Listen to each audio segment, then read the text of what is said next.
हे तुलसी माँ, आपकी इस वीडियो को जो भी सच्चे दिल से लाइक करें, उसके घर में स्थायी रूप से निवास बना लेना, उसकी झोली खुशियों से भर देना।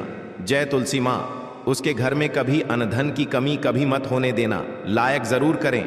तुलसी माँ को जल देते समय बोलने चाहिए। यह 3 शब्द सभी मनोकामनाएं पूर्ण हो जाती हैं।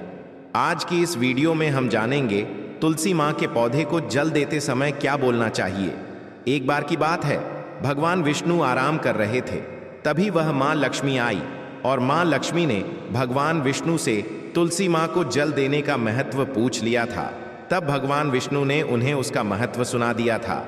आगे देवी माँ लक्ष्मी कहती हैं, हे स्वामी, आपने मुझे तुलसी माँ को जल देने का महत्व तो बता दिया है, किंतु अब मेरे मन में यह जानने की जिज्ञासा हो रही है कि तुलसी माँ को जल कैसे देना चाहिए।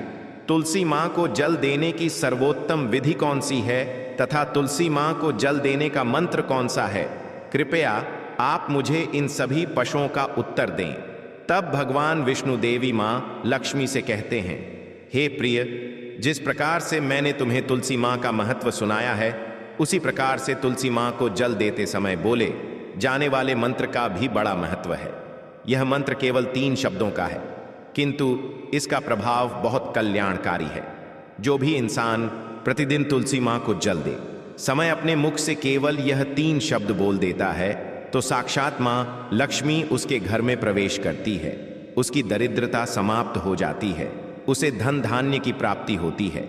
वह मंत्र बताने से पूर्व मैं आपको तुलसी माँ के इस मंत्र का महत्व सुनाता हूँ। इस महत्व को सुन लेने मात्र से ही इंसान के समस्त पाप नष्ट हो जाते हैं। उसे 1000 वर्षों तक तुलसी माँ को जल देने का पुण्य प्राप्त हो जाता है। इसीलिए देवी लमी, आप इस कथा को ध्यान से पूरा जरूर सुने। देवी माँ लक्ष्मी कहती हैं, हे प्रभु, मैं इस कथा को पूरा अवश्य सुनूंगी। आप मुझे तुलसी माँ के मंत्र का महात्मा सुनाइए। भगवान विष्णु कहते हैं, हे देवी लक्ष्मी, दक्षिण में एक अत्यंत शोभायमान नगरी थी। उस नगरी में रमेश नाम का एक खोटी बुद्धि का ब्राह्मण रहता था। पापियों का तो वह शिरोमणि था। उसका जन्म एक ऐसे ब्राह्मण परिवार में हुआ था जो पाप कर्म करने वाले शास्त्र ज्ञान से शून्य थे। वह जन्म से तो ब्राह्मण था, किंतु कर्म से वह अत्यंत दुराचारी था। वह ना पूजा पाठ करता, ना ध्यान करता, ना जप, ना हवन और ना ही मेहमानों का सत्कार करता था। उसके द्वार पर आए मेहमानों को बिना दान किए ही क्रूरतापूर्वक भगा देता था। स्त्री लंपट होने के कारण वह सदैव ही पराई स्त्रियों में आसक्त रहता था। उसे मदिरा पान करने की भी आदत थी, साथ ही वह मांस खाया करता था। वह दिन में खेत में काम करके पत्ते बेचकर जीविका चलाया करता था और रात में वेश्याओं का सेवन करता था। इस प्रकार से उस ब्राह्मण ने अनेक वर्षों तक जीवन व्यतीत किया। फिर एक दिन वह दुर्बुद्धि रमेश बेचने के लिए पत्ते इकट्ठा करने के लिए एक आश्य की वाटिका में घूमने लगा और पत्ते तोड़ने लगा। तभी एक काल रूपधारी काले सर्प ने उस ब्राह्मण को काट लिया और उसी समय पर उसकी मृत्यु हो गई। उसके बाद 2 यम के दूत उसे लेने के लिए उस स्थान पर प्रकट हुए और उसे उठाकर यमलोक ले जाने लगे। मार्ग में वह यमदूतों के सामने बहुत विलाप करने लगा, हे दूतों, मुझे कहाँ ले जा रहे हो? मुझे छोड़ दो, मेरे प्राण बख्श दो। किंतु यमदूत उसे यह कहते हुए ले जाने लगे, अरे दुष्ट ब्राह्मण, तेरे पाप कर्मों के कारण तुझे सांप ने काट लिया है। अब यमदेव तुझे अवश्य घोर नरक में डाल देंगे। फिर यम के दूत उस ब्राह्मण को लेकर यमलोक पहुंचते हैं और यमदेव के सामने खड़े हो जाते हैं। चित्रगुप्त उस ब्राह्मण का लेखा जोखा निकालते हैं और यमदेव से कहते हैं, हे धर्मराज, इस ब्राह्मण ने बचपन से लेकर मृत्यु तक पाप ही पाप किया है। इसने कभी कोई पुण्य का काम नहीं किया है। फिर धर्मराज अपने दूतों से कहते हैं, हे दूतों, इस घोर पाप करने वाले ब्राह्मण को उठाकर ले जाओ और इसे नरक में डाल दो। फिर यम के दूत उस ब्राह्मण को ले जाते हैं और नरक की भयंकर अग्नि में धकेल देते हैं। अनेक वर्षों तक नरक में सजा भुगतने के बाद उस ब्राह्मण को दूसरे जन्म में एक बैल का शरीर मिलता है। बैल का जन्म पाकर वह बोझ उठाने का काम करने लगा। उसका मालिक उससे दिन रात काम करवाने लगा। फिर जब उस बैल की शक्ति कम हुई तो उसके मालिक ने उसे एक लंगड़े आदमी को बेच दिया। उस लंगड़े आदमी ने उस बैल को खुद का बोझ उठाने के लिए उपयोग किया। वह उसकी पीठ पर बैठकर घूमा करता था। इस प्रकार से उस बैल ने 8 वर्ष तक उस लंगड़े आदमी का बोझ उठाया। फिर एक दिन वह लंगड़ा आदमी उस बैल की पीठ पर बैठकर किसी ऊंचे पर्वत पर जाने लगता है। उस पर्वत पर बहुत देर तक चढ़ने के कारण वह बैल बहुत थक गया, उसकी शक्ति क्षीण हो गई और कुछ समय बाद वह बैल बहुत जोर से मूर्छित होकर जमीन पर गिर पड़ा और अंतिम सांसें लेने लगा। तभी वहां पर खड़े लोगों को उस बैल पर बड़ी दया आ गई और वे उसके मुख में पानी डालने लगे। फिर उन लोगों में एक पुण्यात्मा व्यक्ति था, उसने उस बैल का कल्याण करने के लिए अपना पुण्य उस बैल को दे दिया। उसे देखकर अन्य लोगों ने भी अपना अपना पुण्य याद करके कुछ पुण्य उस बैल को दे दिया ताकि उसे मुक्ति मिल सके। उसी भीड़ में एक वैश्या भी खड़ी हुई थी। सभी लोग अपना पुण्य उस बैल को दे रहे थे। यह देखकर उस वैश्या ने भी अपना पुण्य उस बैल को दे दिया। कुछ देर बाद उस बैल की मृत्यु हो जाती है। फिर उस स्थान पर यमदूत आते हैं और उस बैल के शरीर से उस ब्राह्मण की आत्मा को निकालकर यमलोक ले जाते हैं। यमलोक ले जाने पर उसे यमदेव के सामने खड़ा किया जाता है और फिर चित्रगुप्त उसका लेखा जोखा देखते हैं तो वे आश्चर्य में पड़ जाते हैं। उस वैश्या के द्वारा उस बैल को दिया हुआ पुण्य बहुत बड़ा होता है।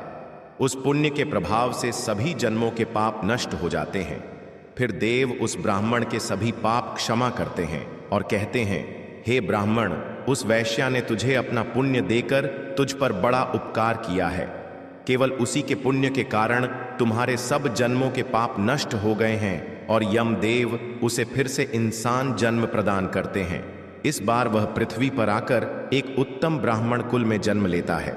उस महापुण्य के प्रभाव से उसे इस नए जन्म में अपने पूर्व जन्म की बातें याद आने लगती हैं। जब वह ब्राह्मण बड़ा हो जाता है तो उसे याद आता है कि पिछले जन्म में जब वह बैल था तब एक वैश्या ने उसे उसका पुण्य दे दिया था। इसीलिए उसके मन में उस वैश्या के बारे में जानने की इच्छा होती है और उस महापुण्य के बारे में जानने के लिए उस वैश्या का पता लगाकर उसे ढूंढते हुए उसके नगर में चला जाता है। वह वैश्या अब बूढ़ी हो चुकी थी। फिर जब उसे वह वैश्या मिल जाती है तो वह उसके सामने जाकर उसे बार बार प्रणाम करता है और उस वैश्या का धन्यवाद करने लगता है। वह वैश्या कहने लगती है, हे ब्राह्मण श्रेष्ठ, आप कौन हैं और किस कारणवश आप मुझ वैश्या को धन्यवाद दे रहे हैं? मैंने आपका कौन सा कार्य किया है जो आप मुझे नमस्कार कर रहे हैं? तब वह ब्राह्मण कहता है, हे माँ, मैं वही बैल हूं जिसे तुमने अपना पुण्य दे डाला था।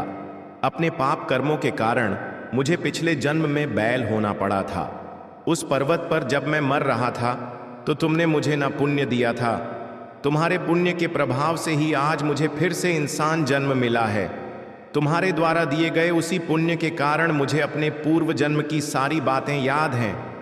किंतु हे माँ, मैं आज यहाँ पर यह जानने के लिए आया हूँ कि तुमने मुझे उस समय पर अपना कौन सा पुण्य दिया था जिस कारण से मेरे सभी जन्मों के पाप नष्ट हो चुके हैं। मैं उस पुण्य के बारे में जानना चाहता हूँ। तब वैश्या ने कहा, हे ब्राह्मण श्रेष्ठ, मैंने तो अपने जीवन में कोई पुण्य के काम नहीं किए हैं, किंतु मेरे घर में एक तोता है जो पिंजरे में रहकर हमेशा कुछ बोलता रहता है, जिसे सुनकर मेरा अंतकरण पवित्र हो गया है। उसी तोते के द्वारा बोले गए मंत्र का पुण्य मैंने तुम्हें दान में दिया था। फिर वह वैश्य और वह ब्राह्मण उस तोते के पास जाते हैं और उसे पूछने लगते हैं, हे शुक, तुम कौन सा मंत्र बोलते रहते हो जिससे हमारे जीवन का उद्धार हुआ है? यह मंत्र तुम्हें किसने सिखाया और इस मंत्र का क्या अर्थ होता है? तब उस तोते ने अपने पूर्व जन्म का वृतांत सुनाना आरंभ किया। वह तोता कहने लगा, हे ब्राह्मण श्रेष्ठ, पिछले जन्म में मैं एक ब्राह्मण था। मैं अपने ज्ञान के अहंकार में अंधा हो चुका था। मैंने कभी गुरुजनों का आदर नहीं किया, सदैव ही उनका अपमान किया। मुझे अपने ज्ञान पर इतना अधिक घमंड हो गया था कि जिस कारण से मेरा क्रोध बहुत अधिक बढ़ गया और मैं सभी से द्वेष करने लगा, अन्य मनुष्यों को तुच्छ समझने लगा, विद्वानों का भरी सभा में अपमान करने लगा। फिर कालांतर में मेरी मृत्यु हो गई और मुझे यमलोक ले जाया गया। पूज्य जनों और गुरुजनों का अपमान करने के कारण मुझे तोते के कुल में डाल दिया गया और मेरा जन्म एक तोते के रूप में हो गया। मेरे पाप कर्मों के कारण छोटी अवस्था में ही मेरा अपने माता पिता से हो गया। फिर मैं पेड़ की डाल पर बैठकर रो रहा था तो उसी स्थान से कुछ मुनि जा रहे थे। उन्होंने मेरी दयनीय पुकार सुनी और मुझे लेकर अपने आश्रम में चले गए। वहां उस आश्रम पर उन्होंने मुझे एक सुंदर पिंजरे में रखा और मेरा अच्छी तरह से ख्याल रखा। वे मुझे प्रतिदिन भोजन दिया करते थे और पढ़ाते थे। उस स्थान पर वे आशी मुनि, उनकी स्त्रियां और बालक सभी प्रतिदिन तुलसी मां के पौधे को जल देते थे और उसके सामने एक मंत्र का जाप करते थे। उन्हीं के मुख बार उस मंत्र को सुनकर मैंने उसे रट लिया और तभी से मैं उस मंत्र को जान गया हूं और वही मंत्र मैं दिन रात बोलता हूं। उस मंत्र के प्रभाव से मेरी कभी मृत्यु नहीं हुई और मेरी आयु 100 वर्ष की हो गई और मैं इतने वर्षों तक जीवित रहा। इसी बीच एक रात को एक चोर उस स्थान पर आ गया और उसने मुझे वहां से चुरा लिया और फिर इस वैश्या ने मुझे उस चोर से खरीद लिया। इस वैश्या के घर पर आने के बाद भी मैं उस मंत्र को बोलता रहता था, जिसे सुनकर इस वैश्या का मन भी पवित्र हो गया और ने वैश्या का काम छोड़कर भगवान विष्णु की भक्ति करने लगी। उसी मंत्र के प्रभाव से मेरे पूर्व जन्मों के सभी पाप नष्ट हो गए और उसी मंत्र के प्रभाव से इस वैश्या का भी अंतकरण पवित्र हो गया। हे ब्राह्मण देवता, उसी मंत्र के पुण्य से आप भी पाप मुक्त हो गए हैं।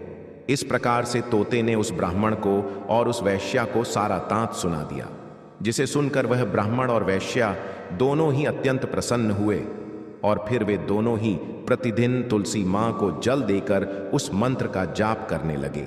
फिर वहता वैश्या और वह ब्राह्मण तीनों उस मंत्र के प्रभाव से दिव्य विमानों में बैठकर विष्णु लोक को चले गए। भगवान विष्णु कहते हैं, हे देवी मां लक्ष्मी, देखा आपने, केवल तुलसी मां के इस मंत्र के प्रभाव से उस तोते के मां के अग्रभाग को तोड़ना चाहिए। इससे पूजा का फल लागुना बढ़ जाता है। तुलसी मां के पत्तों को कभी नाखून से नहीं तोड़ना चाहिए, इससे पाप लगता है। रात्रि में तुलसी मां के पौधे को स्पर्श ना करें अथवा उसके पत्ते ना तोड़े, ऐसा करना अशुभ माना गया है। रात्रि में तुलसी मां का पौधा निद्रा अवस्था में होता है, ऐसे में पत्ते तोड़ने पर पाप ही लगता है। गुरुवार के दिन तुलसी मां के पौधे में थोड़ा सा कच्चा दूध अर्पित करें। दूध चढ़ाते समय ओम नमो भगवते वासुदेवाय नमः इस मंत्र का जाप अवश्य करना चाहिए। तुलसी मां के पौधे के पास शालिग्राम रखें और उस पर तिल चढ़ाएं। पूजा में तुलसी मां और शालिग्राम को दूध में भीगी हल्दी का तिलक अवश्य करें। शालिग्राम पर तुलसी मां पत्र रखकर चंदन लगाना चाहिए। अगर कोई महिला मासिक धर्म से है तो वह तुलसी मां की पूजा न करे। मासिक धर्म के दौरान तुलसी मां को स्पर्श करने से गौर पाप लगता है, इससे स्त्री की दुर्गति होती है। तो भक्तों, इस प्रकार से भगवान विष्णु ने देवी मां लक्ष्मी को तुलसी मां को जल देने के मंत्र का महत्व सुनाया है। यह कथा आपको कैसी लगी कमेंट करके अवश्य बताएं। अगर यह जानकारी अच्छी लगी तो वीडियो को लाइक जरूर करें। भक्तों, अगर आप मां लक्ष्मी को अपने घर लाना चाहते हैं तो कमेंट बॉक्स में लिखें, जय मां लक्ष्मी। आपका हमारे घर में स्वागत है और हमारे चैनल